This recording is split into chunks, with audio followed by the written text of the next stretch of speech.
le verang te bazar phangong o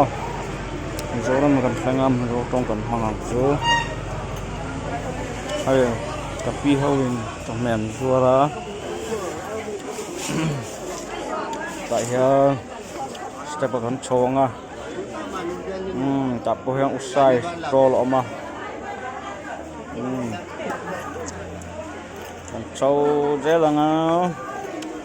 bazar chung kan phangang a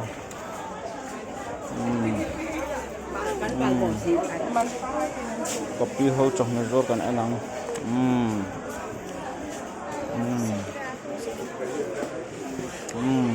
copy ho chok na zor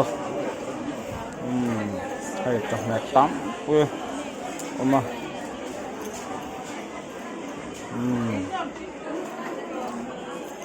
hay tam mai ni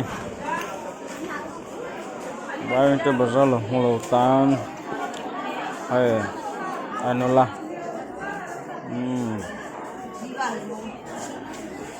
hay copy ho in chok hen zuara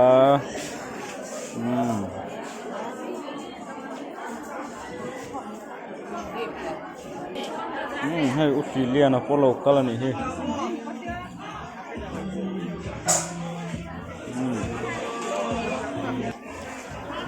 vai ho pon tam khóc mày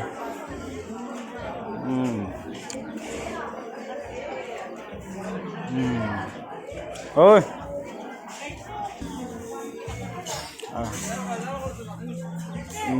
chọc makan zora chọc men zora kapi ho ti trong khanin mình lo like sak la mình lo subscribe share